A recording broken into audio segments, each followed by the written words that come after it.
Today I want to share a little goal setting hack with you that I think is going to make your experience of not only setting the goal, but also achieving the goal much more fun, much more enjoyable. So let me give you a little backstory on where the inspiration for this hack came from. With a lot of my clients, one characteristic they share is the struggle of weight loss. I'm not talking about the kind of struggle though that, maybe you have had difficulty even achieving the weight loss. I'm talking about clients that actually have achieved weight loss in the past, but when they have, it's been this massive struggle for them. I can very much relate to that, of course, but I can also relate to it in so many other aspects of my life aside from weight loss. Generally, I pride myself in being a very efficient person. So anytime I'm making plans, I'm always trying to think of what is the quickest, most efficient way of making this happen. And that comes through in my goal setting as well. We're gonna move house. How are we gonna make this happen? Think of the most efficient way to do it, no matter what. Just what's the quickest, what's the cheapest, how can we make this happen? That, of course, came through in my weight loss as well. Of course, it's like, okay, I've got to get to this goal. What's the most efficient, effective way to get there? No questions asked. We just got to boom, beeline to that direct goal. Unfortunately, the dark side of having this kind of mentality is the process is not always fun. So I find that a lot of times I end up sacrificing myself on the altar of efficiency in order to get to this goal. And then I get done and I'm exhausted. An example, a really simple real world example of this is how I used to travel. Whenever I would travel, I would, like a hurricane, go through my house trying to pack everything as quickly as I could, get in the car as fast as I could, get to the airport, wherever I'm trying to get to actually do the traveling. I felt like I would take a deep breath in and almost like hold my breath as I'm sprinting through this. Now, I'm not actually holding my breath through this process. I'm more speaking to the energy I had trying to get myself to the car or to the airport.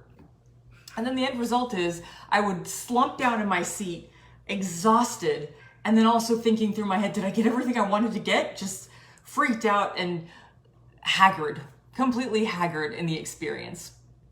Well, I had this great experience with one of my coaches actually one time, and she was talking to me about my processes, and I had shared with her that this way of being that I have, where it's like, okay, if I set a goal, even if the goal is as simple as, okay, we are gonna leave the house tomorrow at 9 a.m., all of a sudden I feel this pit in my stomach and my brain starts to spin as I'm thinking through, okay, what's the absolute best way of getting out the door at 9 o'clock, no matter what? And then of course, single Sarah would do that on her own, but if you add a husband and a kid to the mix, then whoever happens to be within my emotional range, Lord knows they get the brunt of this, like, we've got to do this as quickly as possible. Well, thankfully I didn't have a baby at that point when I was like this. Things have changed since. I'm talking to my coach and she's listening to this and she says, well, Sarah, what if you just set an intention to make it easy or to make it fun? So say I'm going on a trip, say you're going to go on a trip, set the intention to leave for the airport at a certain time and enjoy the process of packing. Or maybe set the intention of packing with ease.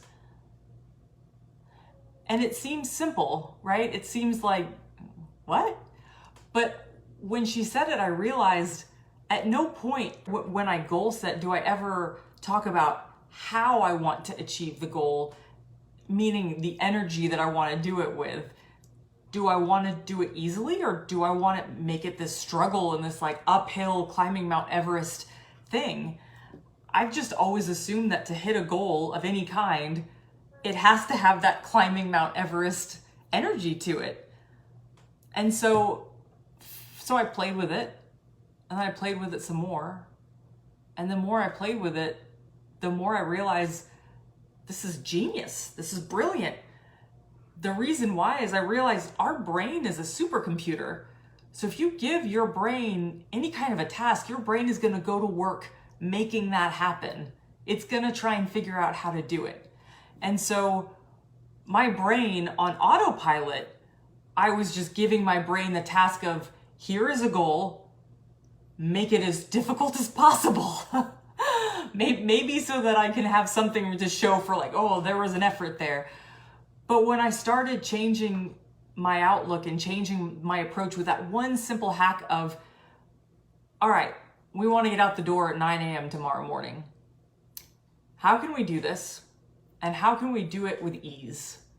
And then my brain started to give me suggestions and recommendations for that. Well, maybe you could make a list ahead of time. Maybe you can communicate to your husband that you want to leave at that time, and you guys can figure out together how to do it. And the same is true for weight loss. If you have a goal of, oh, I want to lose 20 pounds. I don't know about you, but just saying that phrase, I want to lose 20 pounds, again, I feel this pit in my stomach. I feel my heart kind of clench up and my body tighten. But then when I ask myself, what if I were to lose 20 pounds and it would be easy and it would be enjoyable? What would that be like? And then my brain starts to give me recommendations like, well, you would find foods that you enjoy eating that help you get to that goal. So not just like health foods, like, oh, I gotta eat health foods then, or healthy foods, but no. What if you find healthy foods that you like? And what if you make that the challenge rather than the weight loss? What if you actually set a goal of finding 5 healthy recipes that you just love? Oh, well, that sounds way more fun. That sounds awesome. But you know what? I don't have the time. It needs to be easy.